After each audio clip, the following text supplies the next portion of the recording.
दरवर्षीप्रमाणे यंदाही Cardiff international स्कूलमध्ये स्वातंत्र्य दिन मोठ्या उत्साहात आणि देशभक्तीच्या भावनेने साजरा करण्यात आला। सकाळी 8:30 वाजता कार्यक्रमाची सुरुवात प्रमुख पाहुणे विनोदजी पाटील व श्री प्रशांत पाटील यांच्या हस्ते भारत माता पूजन व दीप प्रज्वलनाने झाली। संस्था चालक व मुख्याध्यापक लक्ष्मीकांत लाड तसेच संध्या सिंग, वैशाली टोके, शिक्षक वर्ग, शिक्षकेतर कर्मचारी व विद्यार्थ्यांच्या उपस्थितीत ध्वजारोहण पार पडले। ध्वजारोहणाचे सौभाग्य श्री पाटील यांना लाभले। राष्ट्रगीत आणि ध्वजगीताने वातावरण भारावून गेले। यावेळी संस्था चालक श्री लाड यांनी 2026-27 या शैक्षणिक वर्षापासून इयत्ता 3री ते 12वीच्या विद्यार्थ्यांसाठी पॅरामिलिटरी ट्रेनिंग सुरू करण्याची घोषणा केली। बोईसर ते चर्चगेटपर्यंत अशी सुविधा देणारी ही पहिलीच संस्था असेल असे त्यांनी सांगितले। त्यानंतर स्काउट गाईड, NCC आणि विद्यार्थी प्रतिनिधींचे संचलन PT शिक्षक सचिन वैती यांच्या मार्गदर्शनाखाली पार पडले। प्रमुख पाहुणे व मान्यवरांचे तुळशीच्या रोपट्याने स्वागत करण्यात आले।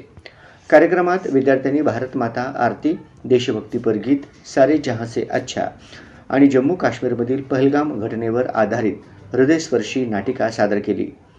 प्रवीण सरांनी लिहिलेल्या व दिग्दर्शित या नाटिकेने प्रेक्षकांना अश्रू अनावर झाले।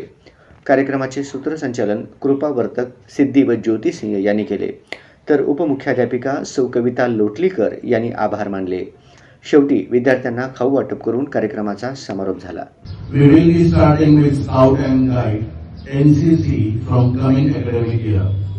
Special divisions will be formed from 5th standard onwards till 12th standard.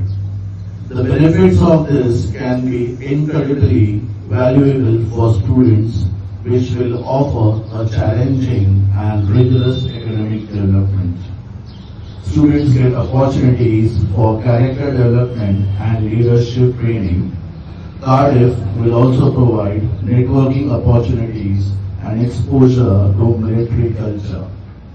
So Prashant Patil जी आणि विनोद जी, मला फार प्राऊड फील होत आहे की बोईसर ते चर्चगेट आमची शाळा पहिली आहे जी पॅरामिलिटरी स्कूल ट्रेनिंग चालू करते 2026-27 पासून।